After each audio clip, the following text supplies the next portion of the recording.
Today on CityCast Houston, we all know about the physical damage from Hurricane Beryl, but what about the emotional toll it's taken on Houstonians? It's a storm that has made us question our relationship with the city. Today, we're going to hear from Houston's Poet Laureate, Aris Kian, and from listeners like you about why we've had enough.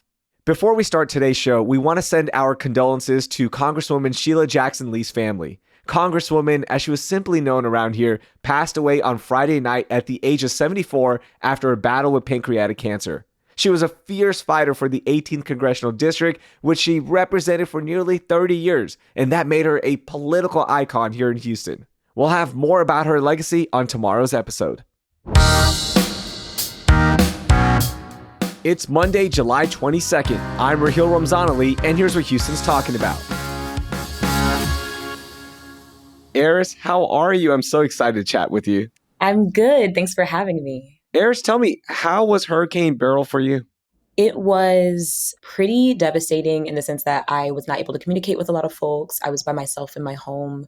It hit our fire alarm. So our alarms were going off for about 3 hours, like a little bit during the winds and the rains as well. So like a lot of my neighbors were outside of my apartment just kind of withstanding the wind, so we wouldn't be in the loud noise of our apartment. It was a little rough. It wasn't easy at all. How long were you without power? So thankfully we were only without power for 2-3 days. So got it back on like Tuesday, and then internet was still out. So got that back on Wednesday. So like in the large scheme of things, it was not a long time, but still a good amount of time. And you know, this experience was devastating for so many people around the city of Houston. Now, since the storm, what have you been seeing and hearing from friends and members of the Houston community since you're out and about so much? Yeah, I've seen a lot of mobilizing around rapid response. The people that I call my friends are also like monster organizers, are really brilliant connecting points for people in their neighborhood. So a lot of people who are rallying behind making sure people get ice, people get batteries in the northeast of Houston with West Street Recovery and the Northeast Action Collective. A lot of people running and making sure that their neighbors are safe and have hot meals, making sure their medicine is being able to be people's roofs be torn off and then helping them put them back up.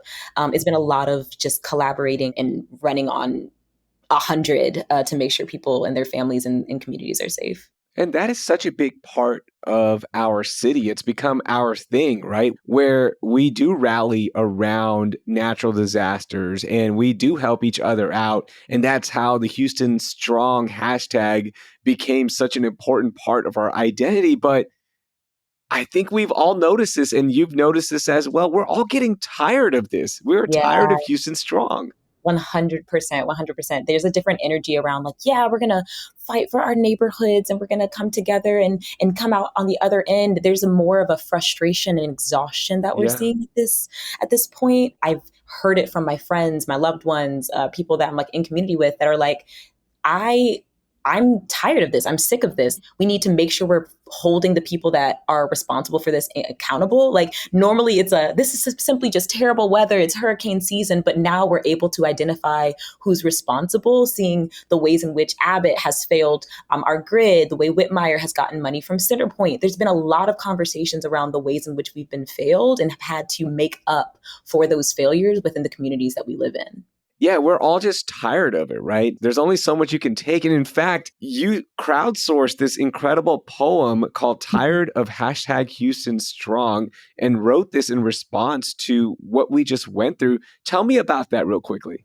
Yeah, a couple of days after I got my power back, I think it was July 11th, I put on my Instagram that I was really itching to write a poem that archives the collective grief of Houstonians in this moment post-Beryl.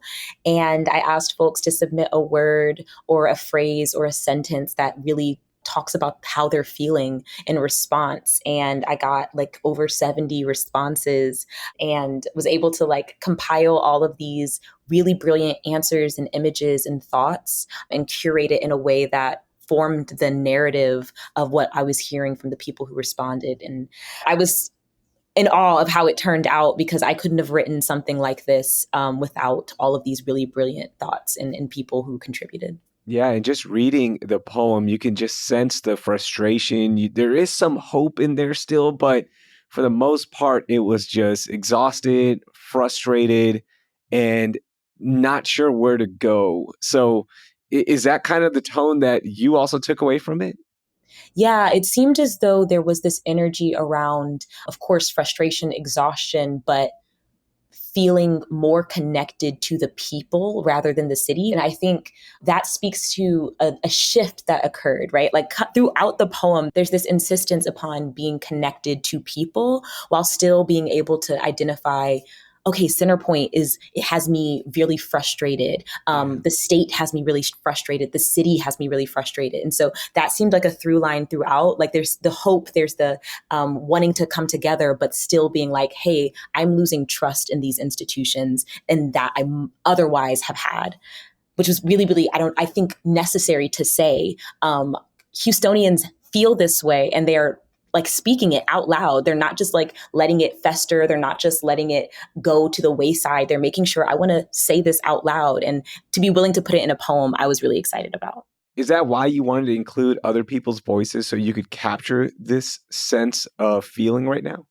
Yeah. And like, I think being the Houston Poet Laureate, there's a different energy that I feel when it comes to this role. I, of course, have poems I want to write. Of course, have ideas and opinions I want to share. But I'm so curious about how we can really capture a collective voice. And so I was excited to be able to hear people, of course, who agreed with me, but also brought up things that I would not have thought of, that have perspectives that are different from mine, that have thoughts and visuals that speak to an experience that is across Houston that might relate to somebody in another part of Houston. So I was really, really adamant on ensuring I got as many as I could in a 24-hour period to have a really, really expansive view. So I wanted to make sure that that was apparent, especially with the footnotes that you see each Yes. line or each word had someone's name connected to it. Absolutely. Now, you being the poet laureate for our city and us being the podcast for the city, it's only Mhm. right that you would read a little bit of this poem on the podcast. And I would love that because I know when you read a poem, you put everything into it, and our listeners need to feel this. Do you mind reading a portion of it? Yeah, I can. I'm happy to read the first like three stanzas. Let's do it. 100%. This is a poem entitled Tired of Houston Strong, written by 70 plus Houstonians. The rain came and I couldn't do shit about it. Streets painted with the brown bayou's unrelenting flood, water rising even after the rain is gone. Concrete wet with the resilience we mucked out after the last storm. The house is not clean and guests still want to visit. Shingles slung, fences fallen, broken branches breaking my heart, trees trembling. Electrical lines are the city's broken veins and the water waves on highways. My favorite tree was uprooted, yet I knew not its name. Huracan, Maya, Fayadan, what languages we grasp to remember the unspeakable. We are the caretakers of memory. This season of loss is not easily forgotten, though archives grow weary with those washed beneath water. Cops brag about 12-hour shifts, but they're just arresting folks in 3rd and 5th Ward. The rich get richer, the poor get poorer, the hopeless get unified through a collective struggle, spilling into one another like light upon light. That was beautiful. Thank you so much. Thank you, thank you, thank you. And that was at least 24 people who contributed to that section of the poem. That is so cool to see the entire thing. We've linked it in our show notes, so make sure you read it. It is such a great way to remember what we just went through, even though there was a lot of negatives that we'll remember this stretch for. There's also some beauty in there as well. Yeah, yeah. And I think that's one of the things about being a Houstonian is like recognizing you are holding multifaceted prism of an experience of being in Texas, but also being in such a very diverse city. There's something so multiplicitous about this. And so I hope that really came across in the poem. You know, the other thing that came across in the poem is that Hurricane Beryl really made us question our relationship to the city. Did you Mhm. get that sense as well in these last couple of weeks? Yeah, of course. There's this element that I noticed of people really pushing away from the words that we typically use, being hashtag Houston strong. Like usually that's something that we like rally behind, but people being like, I'm tired of that. That was like Mhm. a huge moment. That's like somebody saying, be no one. Like it's like, whoa, like that, it changes the game a little bit. Yeah. Seeing people reject the idea of resilience, seeing people like really distance themselves from the things that Houston has been known for. I think that really came across with this poem of like, we are so much more than these slogans that they give us. We're actual people who need resources, who need help, who will Mhm. help ourselves regardless of who doesn't come through, but still demanding that because we deserve it.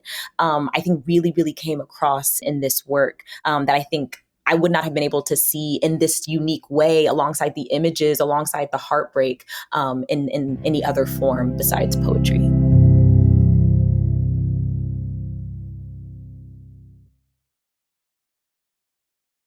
Aris, we talked about this study that came out last week about 3 out of 10 Houstonians are thinking about moving because of natural disasters. And this is the first time, we've been talking about this sentiment has changed, but this is the first time that I've at least come across people in my life as well where they're like, I'm ready to think about moving out of Houston, this place we love so much. It's crazy, right?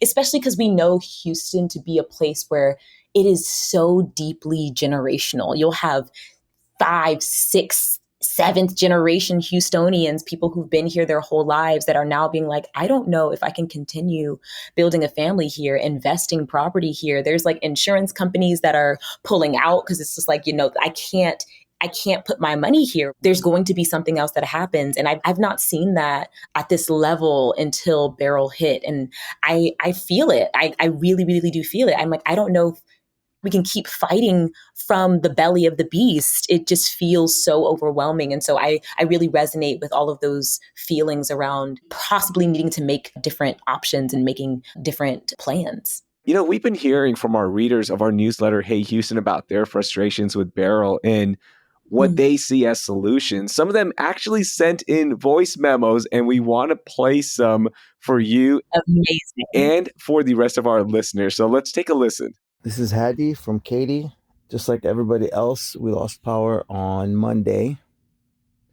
And we were thinking a couple of days and we'll get the electricity back. Monday turned into Wednesday and we were running low on our battery chargers and our cell phones were drained. So I don't know what the problem is with our neighborhood or how the grid is set up for our neighborhood, but our street, it takes longer to get power back to our house. So it usually takes an extra week. The neighbors across the street would have power, but we have nothing.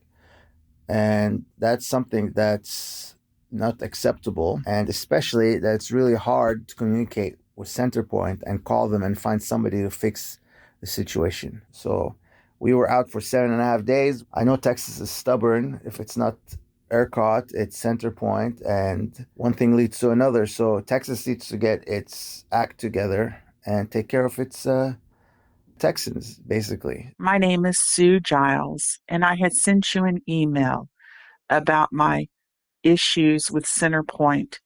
I moved to Houston in 2014, love my neighborhood and love the city, and I think we deserve better because there is so much investment here, and they get to be a monopoly. They need to remember that the public can figure out a way to change the game. Thank you for asking about our power. We did finally get it back on Friday. Unfortunately, even as of today, I still have 60 neighbors in one of those things that they're laughingly called a nested outage who still don't have power. This is Shabani. In terms of Beryl, right after the derecho, it's really made me question what my family's future looks like in Houston. At the same time, I know there's major national and international impacts if Houston as a city isn't fortified with the infrastructure we need.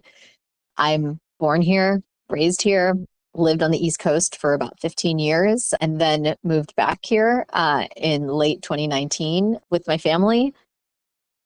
And it's heartbreaking to drive around the city and see the damage. And even more heartbreaking to me is I don't trust our state government to make the changes they need to address this.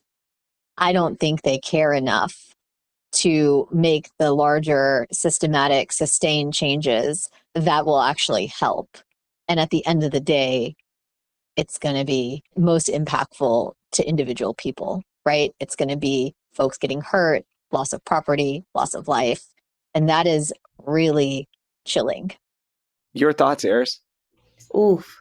I mean, I have so many thoughts. One, like I feel the weight and the grief of having to deal with this, even just the frustration of having to deal with this. But one of the things I also noticed was just like, one, the first person who really clearly identified three major people slash entities responsible: Centerpoint, the grid, and Texas, the state, our elected officials who have the power to change something about this. But also the last person who essentially said like the people have the power to change what's happening in their state and like to change who we let be responsible for this work. And so while I felt the grief, while I felt like the literal horrificness of like 60 people in a neighborhood still not having power, I also still see this insistence upon we still deserve having this power. It's not like a defeat. There's not this defeat that I expected. There's this willingness to like make a change as Houstonians, as Texans, which I'm still surprised by. I'm still in awe by, but I still feel that weight for sure. That's going to be the big thing out of this is how do we fix this, right? Yeah. And we can't be quiet. We can't just go away once we get power and things get back to status quo, that we just move on with life. And I Right. know Governor Abbott, Lieutenant Governor Dan Patrick, other leaders as well have said there will be an investigation. Centerpoint has to fix this. Maybe they're just saying it in the heat of the moment, but I think just us as Houstonians, we can't get quiet.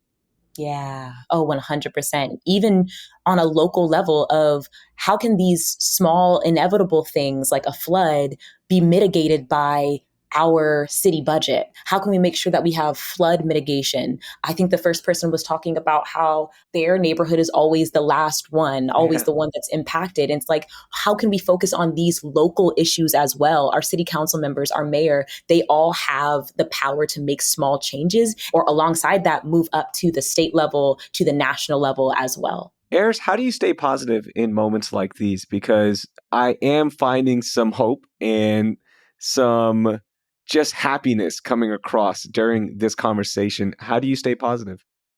Ooh, I think people are really funny when they're angry. I think Yeah. there's something so humorous about being able to articulate yourself and your anger and your grief in a way that is not only entertaining, but moves people into action. And those sorts of engagements, they give me hope because it's like we are still willing to be here, be present, show that we're not letting this despair sink in. It shows that we're still willing to make jokes, but also still willing to fight.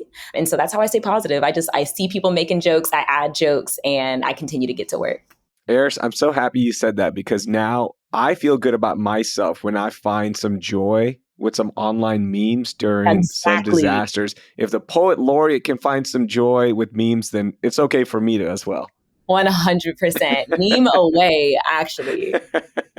Hey, tell me about what it's been like being Houston's poet laureate and how cool is that? Like you get to combine your passions and community organizing into this one awesome role. It's so cool. One, it's fun being able to like share what this position is. There's a lot of people who've never heard of it. And so being like, yeah, there's this position in the city that is essentially an ambassador for poetry across the city. And that is exciting. People invite me across neighborhoods, libraries to present my poetry, to present workshops, to share my joy for this art form.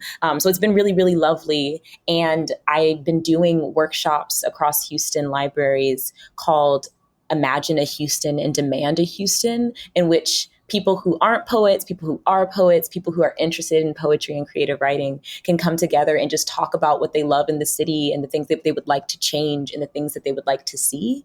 And so having that privilege and being able to share Houston, even outside of Houston, has been just so cool, so fun, and an immense privilege.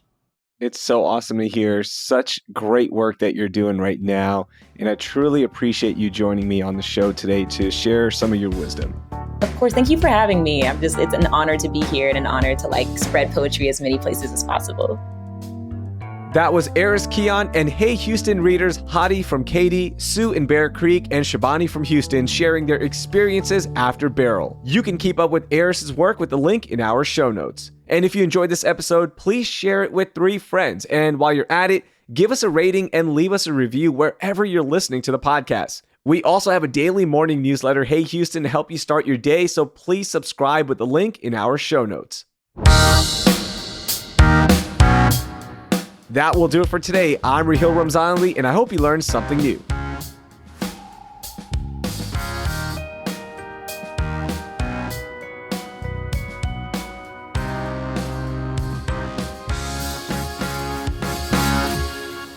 I feel good. It felt right.